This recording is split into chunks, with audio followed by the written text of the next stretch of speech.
So last fall at our language symposium, we had some ideas about what we wanted to see, what kind of resources we wanted to see made, if that was possible.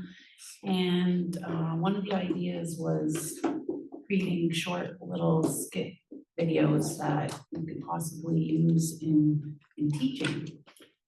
So in the summer camp, the summer language camp, we had an afternoon where we were provided a film crew and a location, and we had youth from three of our communities.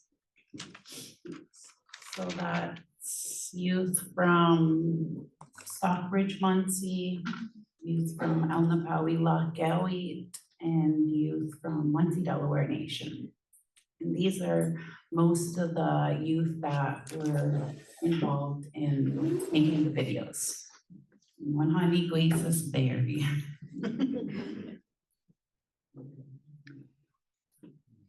So this is skit one, and I have Waskami Minzak Winji-io Wak Lunaape Wak Stockbridge, Munsee. So this is youth from Lunaape and Stockbridge. So hopefully this is embedded.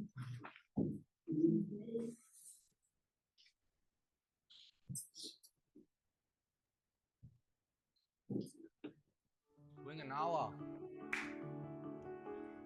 Oh, Nolan, kita hambit. Ah, nishik. Takonan. Noham milkwin. Oh, labish kanao. Abish ganawa. So in this video, you can see they give each other a general greeting, and then Barry says, "No linaman kataham, but I like your shirt."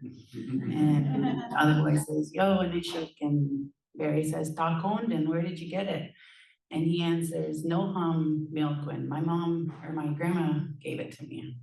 And then they say they have to leave, and so it was important that we included kind of general everyday conversations in the skits.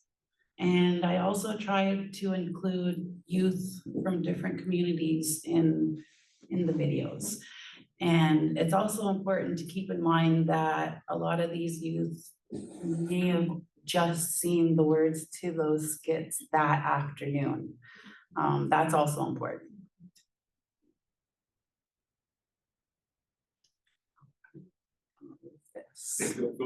Go to more. Go more. Okay, skit 2 is Oklasa, Winji-io Lunaape Dwak, Stockbridge, Munsee. So these ladies are from those two communities.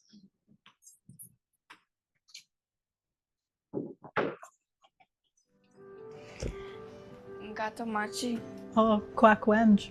Guk on Jimmy. Achma. So in this video, the first girl says, "Gatamachi, I gotta go home." And the other girl says, "Kwakwenj, why?" And she says, "Guk on Jimmy." Now, really, because Guk on Jimmy means my mom, you're calling me. So really, it should be Guk non Jimuk, my mom, she's calling me. And then the other girl says, and she starts walking away, and the other girl says, "Achma," which means not even, like probably not.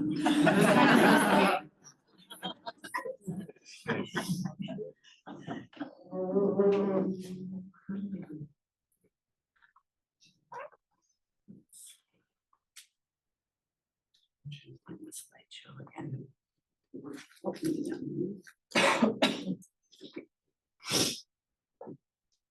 Skit 3, where Okwala, Winji-io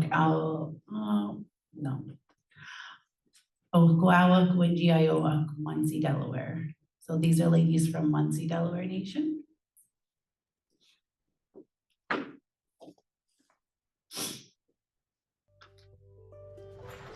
Ta katana. Starbucks ta. Katara wicha wina. Yo, haha.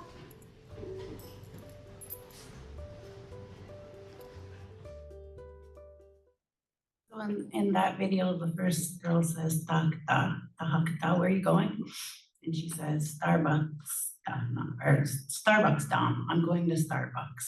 And then the other, she replies with, "Katuwichawi, can we come?" And she says, "Yo, how about?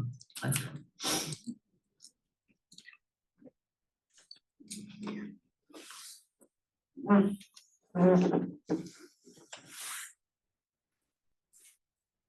These are Wask City, Winjiayo, Alnabawi Lakawit, and Naka Shinzo Alexander. And they're siblings. Arguing over fry bread, who makes the best fry bread. When hawali hat na nakta slapon. One hani. Ashma, kawawi toin one hani. Kuchi mo lawana noch. Come on. So she's saying, who do you think makes the best fry bread? And he says, one honey. And she says, Achma, like not even. And then he says, Kuchimo lao, and no, let's go ask Dad.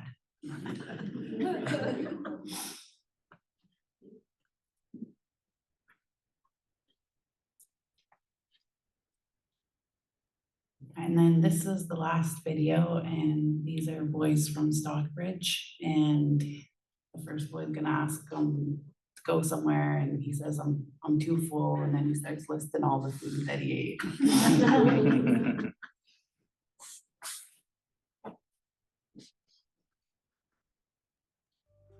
Kwachuman kutaha.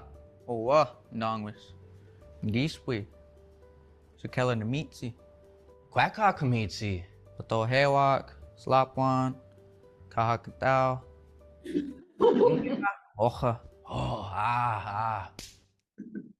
So you can hear him listing all the traditional foods that he ate, and he's like, was it good? And he said, "Wingana."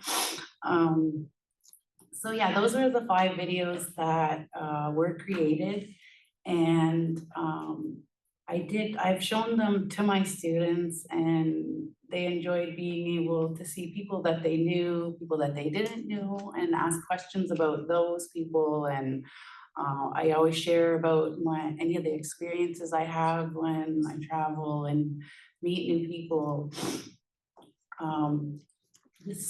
I really, I like the videos, and I also use other type of videos in my teaching. Let's see.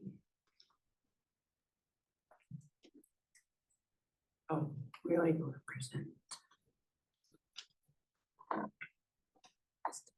I'll just go down here.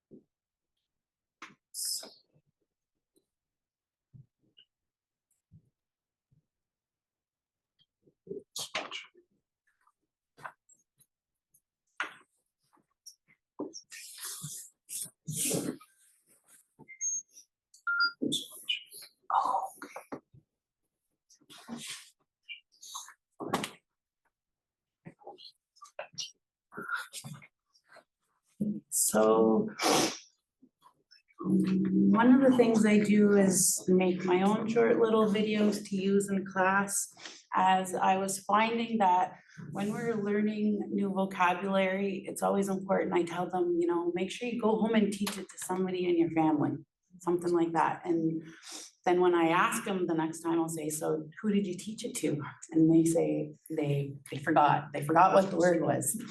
So I start sending home a QR code with them. The most recent one that I made is just of a bunch of Halloween videos that we did, or that I did. Some of them I made in class because you can hear the kids laughing in the background, and just them even hearing themselves laugh makes them feel like they were part of that video. And even though I can't always show my students publicly like that, which is why I just use a filter, something silly that they like. So I'll play these and cut the Galaximo. You guys will laugh. Niha na matanto. That's on the devil. Niha na matanto. Niha na matanto.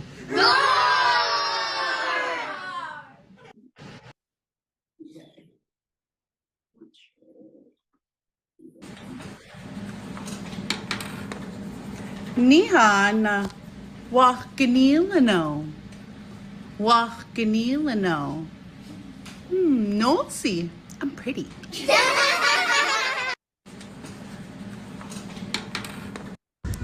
Niha na kimofquat. Na pashika kimofquat. A good wage. Niha. No skichqual!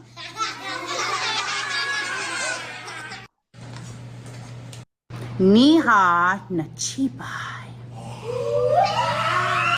Niha. Walik masing kishqueak. Happy Halloween.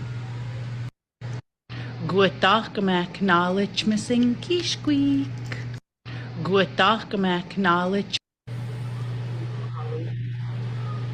Nakagiko Quanok. Bugging me. Nakagiko Quanok. But I don't think I'll see that. So there's another one. There's lots of little apps that will change your voice for you and use little puppets to make your people talk. That's another one that I like to use with my students. So yeah, I definitely think that there's something that can come of, it's kind of scary to put yourself out there and be silly like that, but if it gets our students engaged and wanting to speak more, then I'll do that, or I hope that other people will do. I thought about even possibly like creating like a TikTok account where people can duet me and, say the same thing back or answer the question, and getting more people involved, trying to revitalize their language and get it to be a speaking language again, which is something that I hope to see in my lifetime and in my children's lifetime, so that you can go places and be greeted in our language, or go home and tell your family about your day or what you did that day in our language. So whatever I can do to help, I'm always just a text or message away. And I do try to help when I do get asked as much as I can, but we can only do so much. So does anybody have any questions?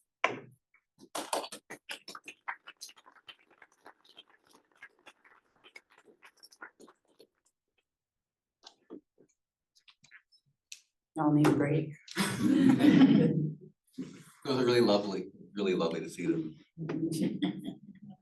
I actually have a question, just since you like teach such a wide range of ages between the kids, have you found there's different ways that they are they all sort of engaging with these videos, or is this something that the teenagers really care about, or the little kids, or how do you what I try to do, because I know that we have a lot of siblings in the class, is just expand, same subject, same objects, things like that, but just expand as they either. But at the same time, the smaller ones, they can pick up so much that they could almost be doing the exact same as what my 7/8s are doing. And I also I have a lot of switchovers, the kids that come to me in grade 3, 4, 5. Those are usually the grades where they have that choice. Some they're non-Lunaape kids that come over and take Delaware. So then we kind of I kind of will go back just and do a little bit of review for them, but at the same time, just keep going.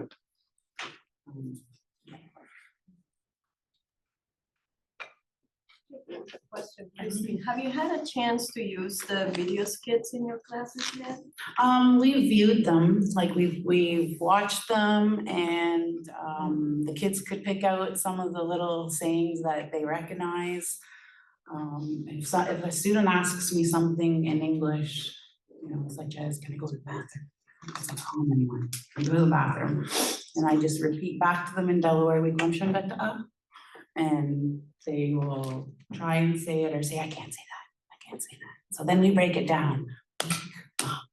Or I'll say it really silly, so they remember, and then like, I'll wait till they say it completely, and then I'll say, okay, go.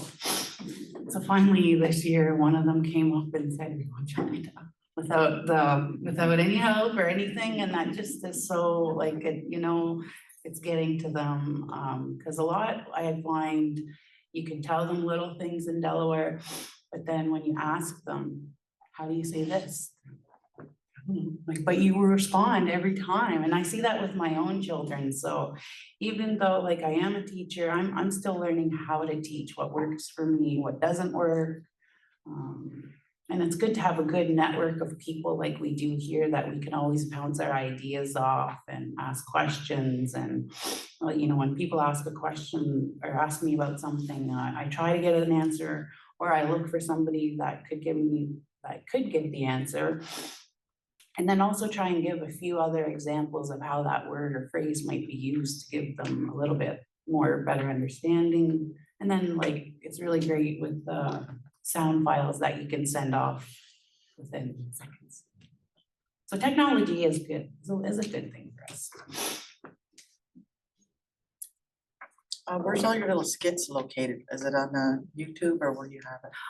Yeah, it's on YouTube. If you just Google Kristin Jacobs and then scroll down, because I think there's like some government people in this country named Kristin Jacobs. She's blonde. But yeah, and you'll find other videos there. Some of them are public, some of them, like I use that channel, like if we make videos in class that are just gonna be used with like my kids, then they're just seen by my kids. And that's a good thing about YouTube, is that you can make things public, you can make things where they're only accessible by a link, or you can just make things completely private. So I remind them, this is not actually on the internet sometimes. But yes.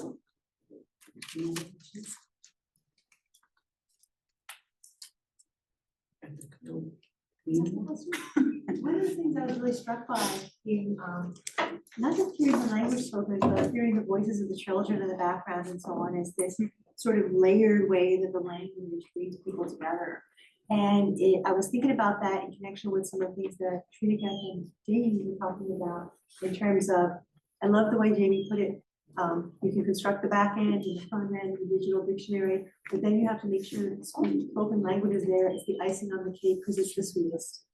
You know, and the voices of the children were like kind of that sweet icing, I felt like. So I wonder if you might talk a little bit, Kristin, about the ways you've connected to that dictionary project already. At an early stage, I remember you were giving advice about how to approach and to learn. I'm thinking about how do these pieces fit together. Well, that's a good thing about an online dictionary, is that like it's linkable. So or maybe you can make it linkable, you know, or say you have a word that has ghost, and then you can link it to somebody saying that if it's available. Don't be shy, people. If it means getting our language out and, you know, just making, like I made all those videos on Snapchat with the filters, and the kids helped me pick the filter and thought, you know, which one looked funny, and then we uploaded it to YouTube and watched it in class, and then we check it the next day and see how many people watched it. And yeah, we're having fun with that.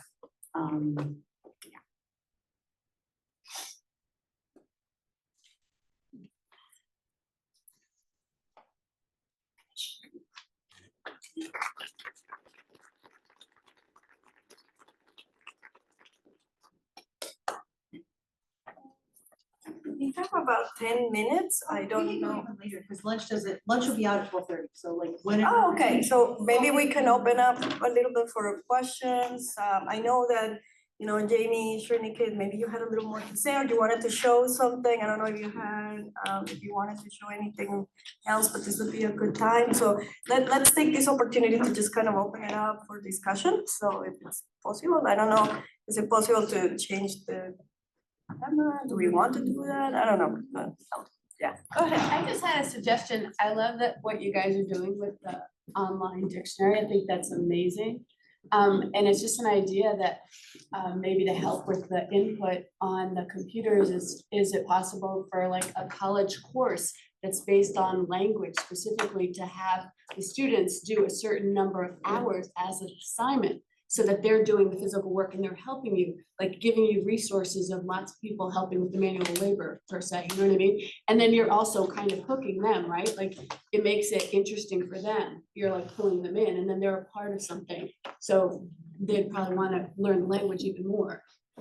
So it's just an idea, because you said at the end of your presentation, does anyone have any ideas? So there you go. Yeah, that's, we were thinking about something related to that, you know, just throwing it out there, not committing, but of having the website be, because there's a course here called Computer Science 333 where they create a website, they create some application. Some of them do resources around Princeton. So there's a lot of resources like Tiger courses, which is like, how do you select courses in Princeton? There's also, they work with other outside organizations. So this could be something they do next semester, is something me and Jamie were talking about for website to database linking. We don't, you know, we're still talking about that. We don't know if that's the best way to go, but you know, and that's something we'll keep in mind as well. But I'm also thinking, and here I'm just kind of throwing this out as an idea, but you know, this could also be kind of a running thing, if the community members want to continue doing like the language camp, for example, that is something that we could still connect, you know, Srinike joined this project through the language camp, you know, through this summer opportunity, summer internship. If we could have an intern, right, who is maybe a specialist in language documentation or in computer science and could work with people from the community to kind of build on this kind of project, I think that's also a way of involving people, you know, native people, but also maybe non-native people who could help in some way. So it's something that, you know, people can think about too. I have a question about internet access. Some of our communities here up in the mountains, Ramapo, have complained that they don't have access like other communities do around New York City and Philadelphia, other populated areas. Do you experience anything like that in your? We had an issue like in our community where my mom lives, it's surrounded by trees, and we've been quoted just ridiculous amounts to build towers to get the internet. So we didn't want to do that, but we did use the Starlink set up outside, and we get really good internet there now. And it doesn't have it, I think it just points straight up versus towards a cell tower. So you might have luck with that. Yeah, New Jersey has put millions of dollars into connecting these communities. So, so that all the schools and kids and communities have access. And I mean, we're a pretty small, tight state. So it just makes me wonder about other places. Do you ever feel it's because we're native that we don't get the cell service on the roads? It's like we're driving, and then right when you get to Valma's Corner, it just cuts out. And there's trees on this side, but not this side. Like, I don't know, it's conspiracy theory. Yeah, the internet at my house was terrible. I had two different providers, and just to send a text, I'd have to go stand on the road. So I told everybody, if you see me standing on the road with my phone, I don't have signal. So yeah, it was terrible, but the Starlink works very, very well. I just got it this summer, so I'm very happy with that. So in Wisconsin, the tribe, Munsee has joined with another local community telephone company who received a big grant. We have fiber optic to the houses now, and I live way out in the woods, a lot of trees. So we got, my daughter and I were able to share our link down the long road. So we have that, plus the tribe is just going to put up 5 towers, like we said, how expensive it is to put 5 towers around the reservation. We're all very wooded and rural. So that's wonderful, it's happening for us. The other question I have is for your dictionary, I know this is a long ways down the road, but are you going to have someone speaking that word? Like, how does it sound for me? Like, how does that sound? How do you say that? So, and then, because I know we used community members when we did a dictionary, and that was helpful. How do I, and it was nice hearing other people say that, that's how you would say it. Thank you. Yeah, that's the plan, is to be able to create, yeah, like for everything would have someone be able to speak, and it would be, yeah, it would be, that's the goal. Thank you. Yeah, that's the goal, certainly. So with regards to that, the Lunaape Talkie dictionary for the Yanomami language has that, and that's something we want to have for Munsee as well. So we can create the I guess back in like the implementation, and then we need to actually do the recordings. There are some pre-existing recordings as well, some in the Smithsonian, some from language speakers in the 80s and 70s, I believe. I have to check on them, but yeah, that exists, and then creating new ones as well. And that would be a lot of man hours, but I think that's the most important part in some ways. Yes, sir. One of the limitations I found with the Lunaape Talking Dictionary is dealing with orthography. With more modern computer technology, can we get around that, where if you spell something a little differently, will it still be able to recognize that? Yeah, so like there's the database, and then the ability to search the database. And yeah, definitely that is that's a whole computer science topic in itself, is being able to search. But that's a very important aspect, is to be able to misspell something and to be like, oh, do you mean these things? And so there are search techniques. The way, like, we do something where we are encoding the letters differently than what they're actually, because like in like a long vowel, we represent it as like 2 letters, but it's actually linguistically it should be like 1 letter. So we encode our structure like that, so that when the computer looks at it, it's looking at it as 1 letter. It's just like a made up letter for the computer to look at. And so now if you misspell something, maybe you're not off by like 3 letters, like there's a little bit closer association to the to what you were wanting to write. So that we're not, like, we haven't even touched that subject really, because you have to have the database, you have to have the thing to be able to search through to be able to get there. But like that is it's an important topic, and it's, you know, it's when we come to design that, like that will be in the forefront of like it's about access, how to access. Yeah, like those are very important. So what we have currently is that we don't have any accent marks in our dictionary. We don't have any accents for stress. We don't have, if you want the ch sound, you don't have to like go to Google and copy paste the C with this like accent over it. You just say CH. So we want to just use, you know, the 26 letters of the alphabet plus like apostrophe, dash, and space. So a normal keyboard can type all of it. And then the computer figures out, okay, actually the CH is a C with this thing, and that actually makes some implementation things easier.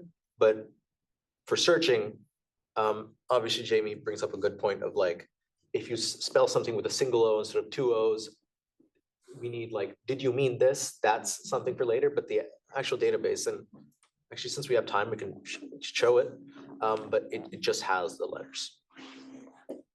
And to your earlier question about the internet, that's thank you for bringing that up. That's something that we definitely need to consider once doing the actual website.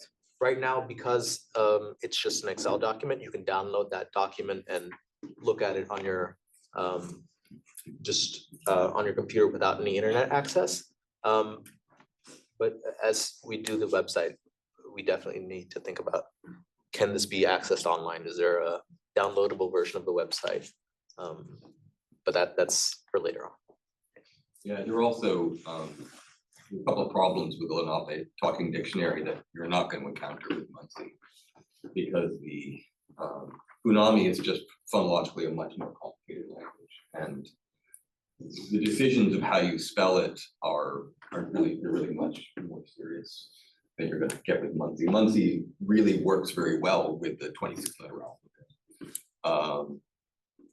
You can actually write it out with standard characters, which you really can't do with Unami. And that is compounded by the fact that the people who put the who developed the spelling system use the Lunaape talking dictionary, made some sort of odd choices, which make it even. I mean, they use accents, and for instance, in ways that are, I think, sometimes a little counterintuitive. I wanted to give you some ideas for your bottleneck. So I was at the National Indian Education Association conference like just 2 weeks ago in Albuquerque, and a lot of tribal colleges and non-tribal colleges that serve Native students have reinstituted community service for graduation requirement. And one of the things the students and the professors in that room expressed is there's a need to do meaningful community service for one's Native nation. And since this community service, doing this work could be done from anywhere, it might be a great opportunity for Native students who are going into education, language study, to do this as their community service, instead of doing something that's maybe not as related to their discipline. And so NIEA has an internship and job board that you can post to for free that reaches a big Native audience. And then others in that session also told me, and I checked it out, Tribal College Journal reaches all the students in all the tribal colleges. It's not paywalled, and they also have an internship and job board.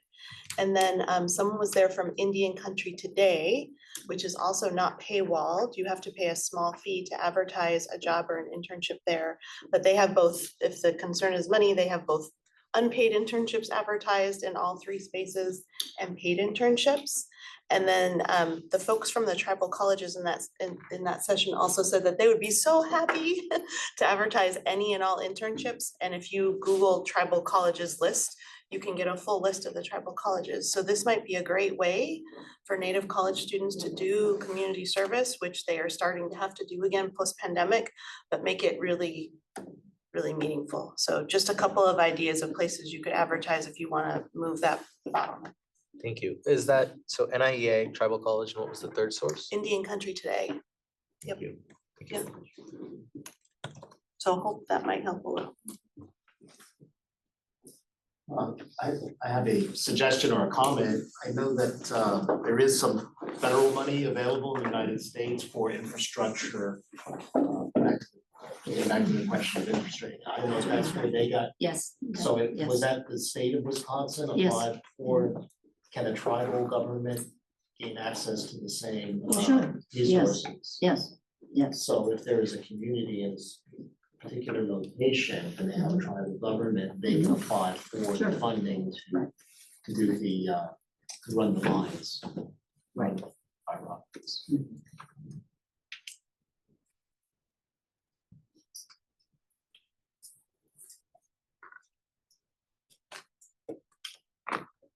So I really liked how you explained the breakdown of words and how the program could detect one of the words and relate it with other ones. And I was thinking about, I think about Indigenous archives a lot. So our archives are like the ones that I access are mostly in colonial archives. So in the Library and Archives Canada, and the way that records are managed for the most part in those kinds of institutions is hierarchically. So there's a Department of Indian Affairs, there's a branch of Indian Affairs, there's person in charge of something, and then there's the letter from, you know, one of our relatives that's tucked in way down here. You can't get to it any other way than through that hierarchy. So you must know the hierarchy. And I think about that applicability of those parts of words so that like records can kind of be connected to more than one thing at once.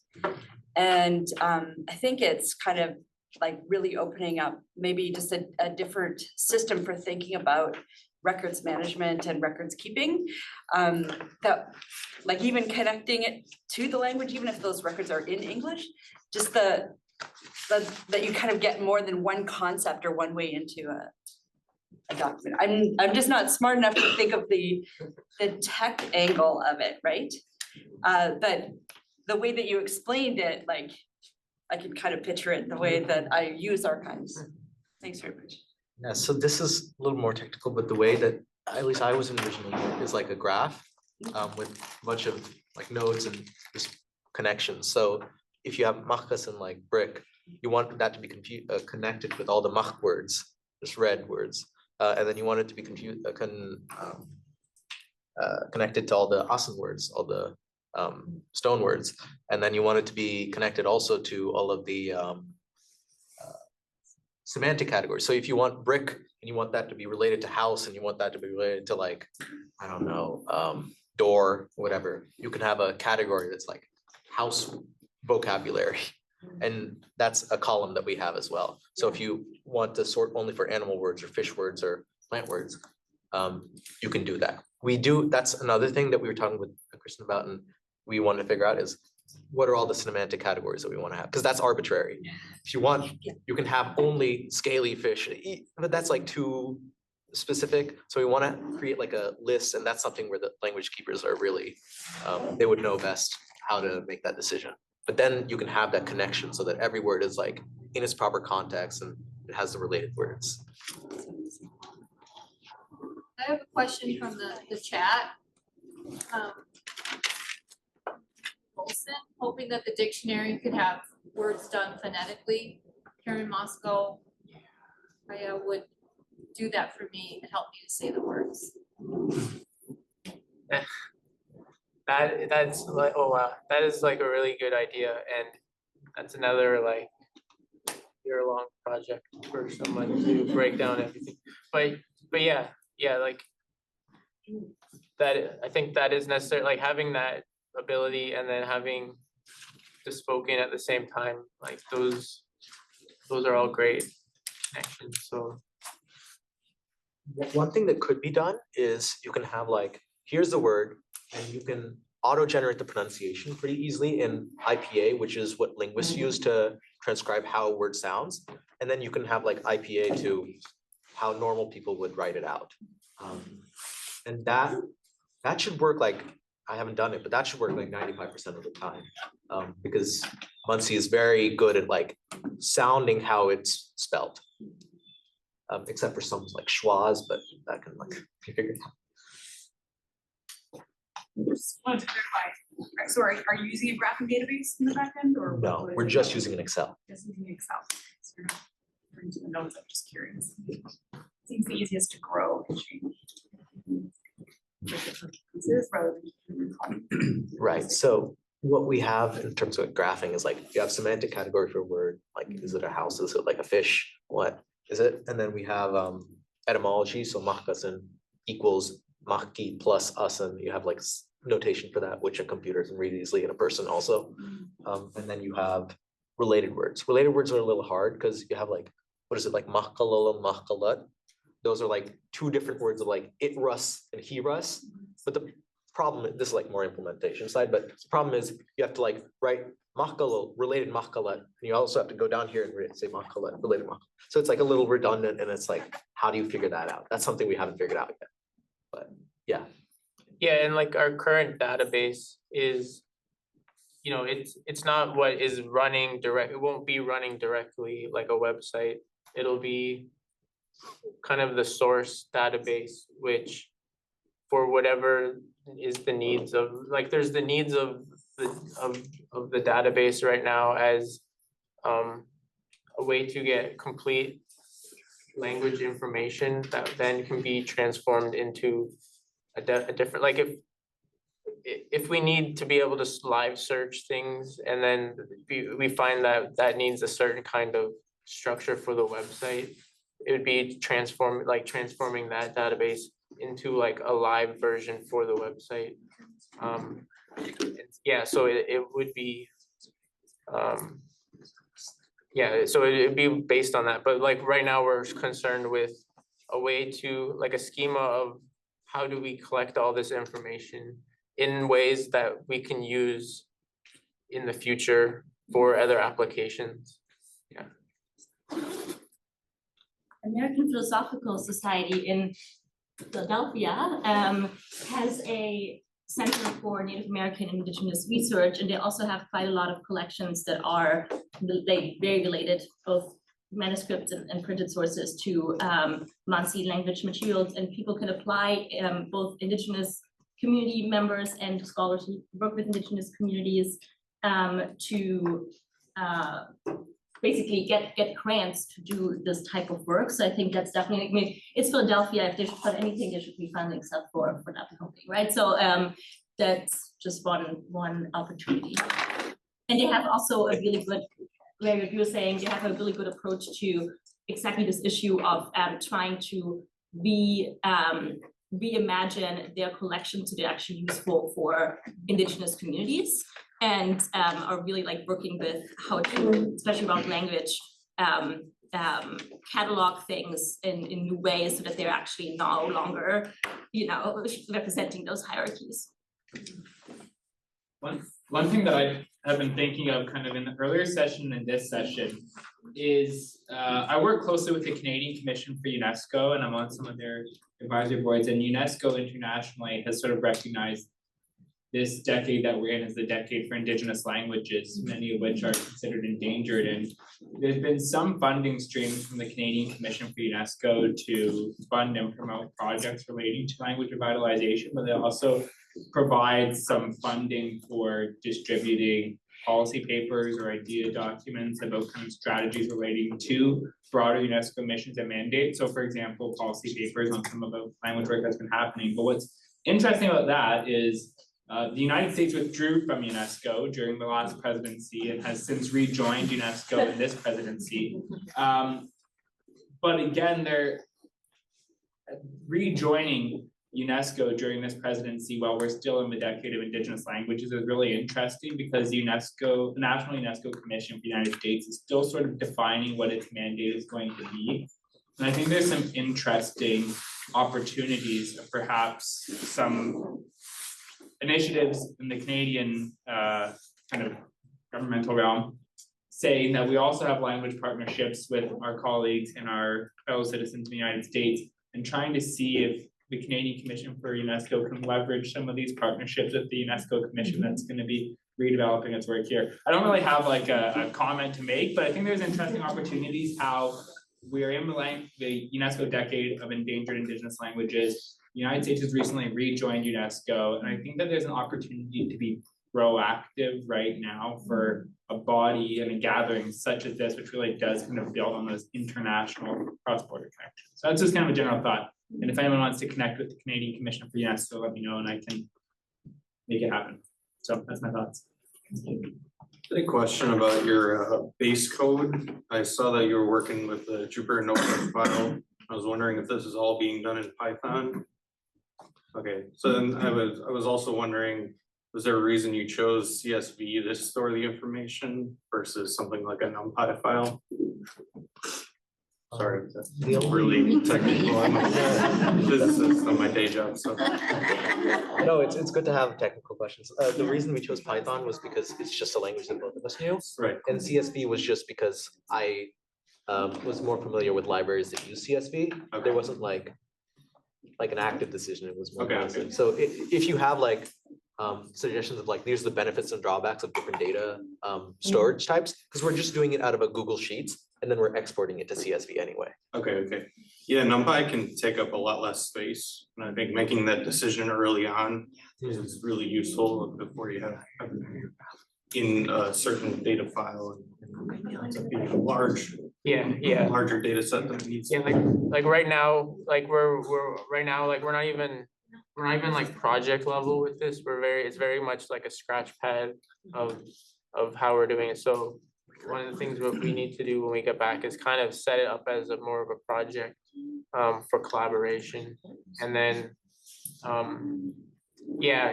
like right now our data set is only, you know, a few hundred lines.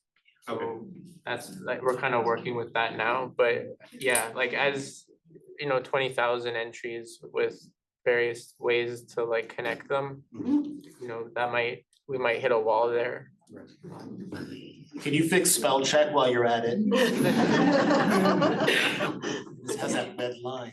Yeah, that's part 5, actually. Well, I think we're gonna take a break now for lunch. We've reached the point, but this is super interesting. Let's continue our conversation during lunch. Thank you so much for coming on.